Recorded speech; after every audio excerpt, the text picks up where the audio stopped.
Hey everybody, welcome back to another fun and exciting pre-calculus class. In today's lesson, we're going to be jumping into chapter number 15. Can you believe it? Only 2 chapters left. We're almost there. This chapter only has 3 lessons. You are going to have to put on your thinking caps just a little bit in this chapter, but it is a lot of repetition. So it's one of those things where once you kind of get it down, it's just kind of doing the same thing over and over. So hopefully you can get this down pretty quickly. Go ahead and open up your books to page number 292. 292, and we'll talk about what we're going to be doing here. Take a look there. It says that we're going to be doing equations representing empirical data. Like, whoa, what is empirical data? Well, you might think that this doesn't really have a lot to do with calculus, and in a way you're right, because this is more statistics, but statistics and calculus come together because we have a lot of curves in statistics. And what is calculus? It is basically figuring out the area under the curve, and it's working with curves. So when you have a curve in statistics, you need calculus to help you figure it out. So that's where the two kind of come together. So let's go ahead and take a look at this. Lesson number 1, we're going to be talking about the method of least squares for a linear equation. Here's what we want to do. We're going to have, and maybe you've seen this before, this is in the Algebra 1 and the Algebra 2 book, and this is finally when you get to figure out how to do it. In Algebra 1 and 2, they give you the equation, and now you get to figure out, okay, how did they come up with the equation? So if you remember from the Algebra 1 and 2 books, you will see these types of curves. Basically, it's when they give you a bunch of information. So in 1920, they gave you some information about the population. In 1930, 1940. And what we can do with this is we can project what it would be in 2020, for example, because this book was written a long time ago, and now in 2020s or 2030s or 2050s, whenever you're watching this video. We can take information, and going from way back in 1900, this is kind of projecting the growth curve. And unless something major happens, like with COVID or something like that, where you have like a major interruption to population growth, it should pretty much, do the same thing. There shouldn't be a whole lot of variation. You'll see some variation. So one is on top of the line, one's on the bottom side of the line.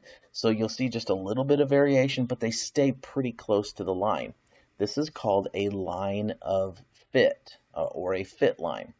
Now, right here, they call it a close fit equation, close fit line. Here's what it does.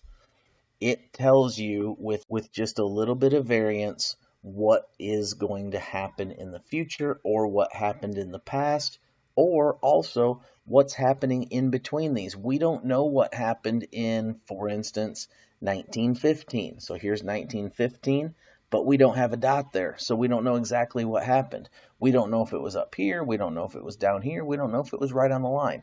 But this line gives us an idea of really close to what happened in 1915. But it doesn't give us a minute by minute, it just kind of gives us an idea of what's happening between those 10-year intervals. The method that we're going to be using in this first lesson is called the method of least squares. This is a very common method to use, and it will give you some pretty accurate data. So let's go ahead, turn the page over, and here we go. A student collects the following data while driving a tractor. Find a close fit equation of the form D equals MT plus B using the method of least squares. Calculate the expected distance for a time of 12 minutes. All right, so notice 12 minutes is not on this list, all right? But a couple other things just to notice. Notice that we're using D equals MT plus B. This is slope-intercept form. Y equals mx plus b. It's just in this case, D, or the distance, is the output variable. That's the y. And then t, minutes, is the input variable. That's the x. So y equals mx plus b. So we're using the slope-intercept form. All right, so let's come over here to the computer and let's take a look over here. First of all, regression analysis, that was on the first page. Regression analysis is just another name for this. When we analyze numbers, when we take a look at it, when we try to get that line of fit, that tells us what's going on with the information. It's called regression analysis. All right, so our method of least squares, that's what we're going to be using. This is a long method, okay? There's lots of stuff going on here. I have 8 steps, so I would write these 8 steps down. None of these steps are things that you can't handle. It's just trying to remember what to do next. So write them down. My steps are going to look a whole lot different than the steps in the book.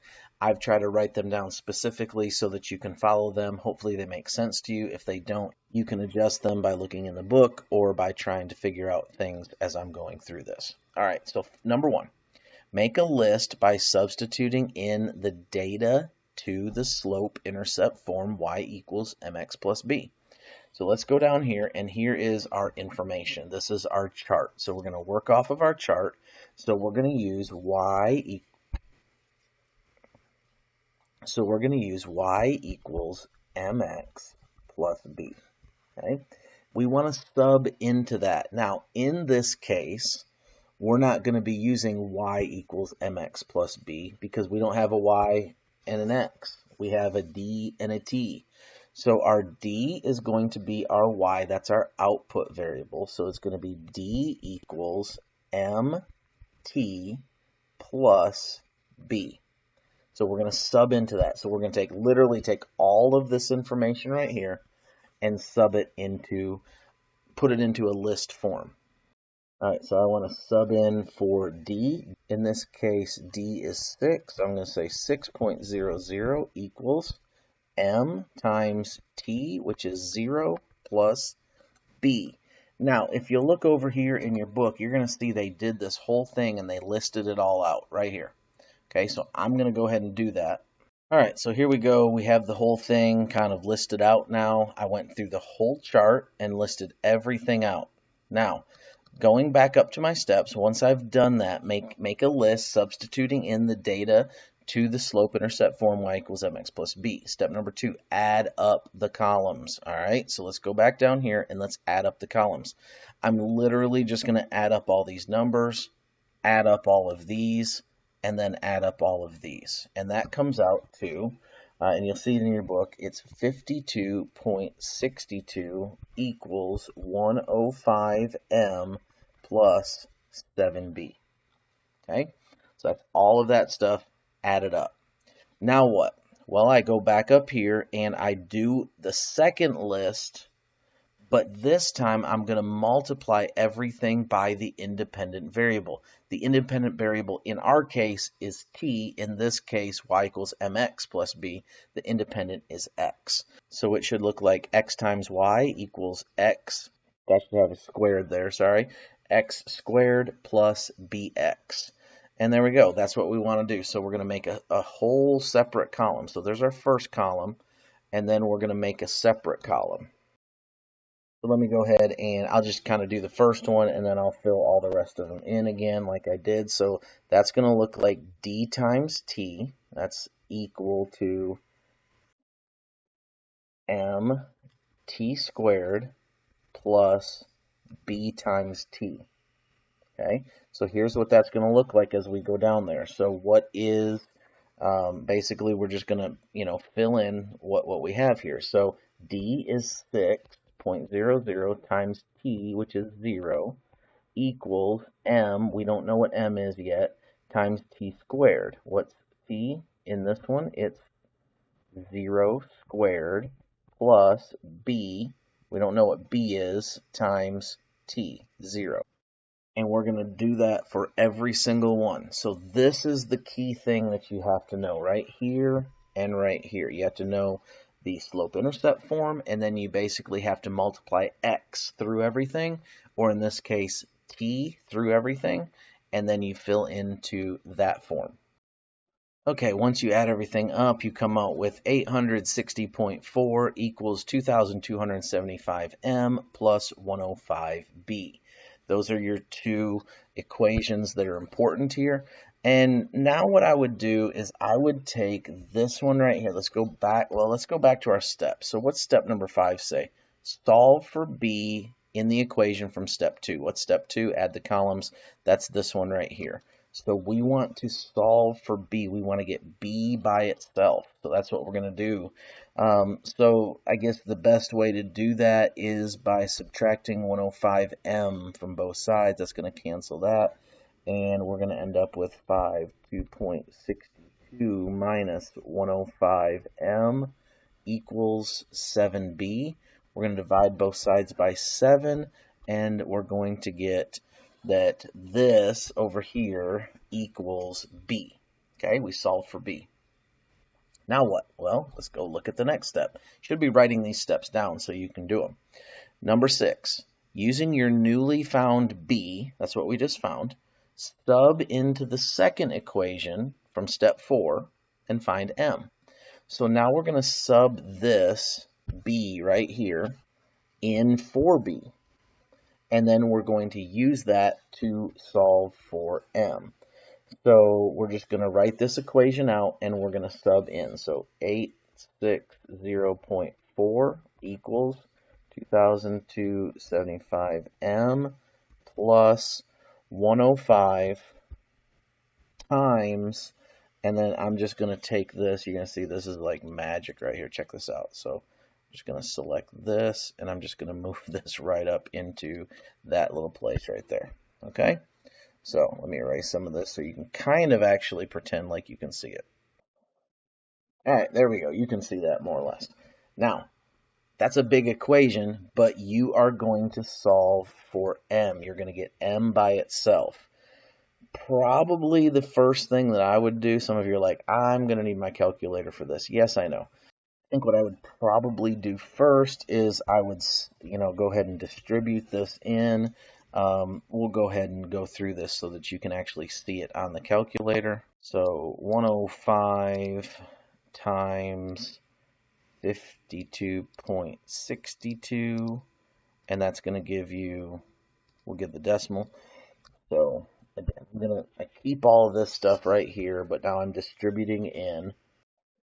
And then I would have 5,525, 5,525 divided by 7 minus 105 times 105, and that equals 11,025, 11,025, and that's m divided by 7. All right, so we're getting there. We are actually making progress. So let's take this piece right here and move it over here by subtracting that. Let's first simplify that so we're not dealing with this anymore. So let's divide that by 7. 5,525 divided by 7 equals, and that's going to be 789 we have to round off a little bit, so 0.3, 789.3, 789.3, and we're going to subtract that from both sides. It's going to cancel that out. I know it doesn't look like it, but it does. And so then we end up with this over here. So we have 860.4. So 860.4 minus that is going to give us 71.1. 71.1. And then that's going to be equals this minus this. So let's go ahead and figure out this division problem here. So 11025 divided by 7 equals 1,575, and we are subtracting that from this. So I'll do answer, and then we are subtracting it from 2,275. And that gives us 700. So 700m. And now we need to kind of get that by itself. We're still trying to solve for m, so we're going to divide both sides by 700. 71.1 divided by 700. And that gives us 0.102. 0.102. All right, so that's our m. And obviously, as many decimal points as you can carry out, it's going to give you a more accurate answer. Now what we want to do is we want to find out what does our b equal. So to do that, we would plug our m back into this one right here. If you remember, that is what b equaled. So we could plug our m right back into that spot right there. So that's our m times our 105 equals, and then we are going to take that answer and we're going to subtract that from 52.62, subtract, and that's going to equal 41.91. Now we need to divide that by 7, and that's going to give us our b of 5.99. So b equals 5.99. Okay, so there we go. There's our m and our b. Now, we have really kind of beat this thing at this point, and now we need to come back and say, okay, now what are they asking us for? So let's go back to the book here for a second and say, okay, what do they really want me to do? So go back here and it says, now calculate this, the expected distance for a time of 12 minutes. So they want us to plug in that x equals 12. Well, not x, but rather t equals 12, because that's the time. So t equals 12. So these are the important things. Now we just need to make our y equals mx plus b. So our new time is going to be 12 from right here in this problem. So 12. So we're going to come back over here and we're going to write down that our x is 12. But in our equation, it's our t. So t equals 12. Now we need to make a new equation. Our new equation is going to be y equals mx plus b. But we're going to be using the letters that they're designating. And so we're going to have d equals mt plus b. And then we're just going to fill in what we have. Well, what do we have? We need to know d. We're looking for d. What's our m? 0.102 times, what's our t? 12. And then that's going to be plus our b, 5.99. That is using all of this information that we just found. M, x, and b. All right, and then we just go ahead and plug that into the calculator, and we determine what it is if we have, what's our distance if we have a time of 12. So 0.102 times 12 equals plus 5.99 equals, and the answer is 7.2. So D equals 7.2. All right, so let's go back to the book and make sure that we got this thing right. There's a lot of work there. So let's go to the next page, and there it is. D equals 7.2. And you say, my goodness, that's a ton of work for something just to, we could have guessed what it was. Yes, we could have guessed what it was, but let's take a look at these two words, and then we'll be done with this lesson. So we have interpolation and extrapolation. Interpolation is when you have a number that is inside of your range. What do I mean by that? Let's go back over here, and the number 12 is inside of our range. Our range is from 0 to 30. Interpolation is what we did. We figured out the number 12. Extrapolation is when we would be trying to figure out something out here.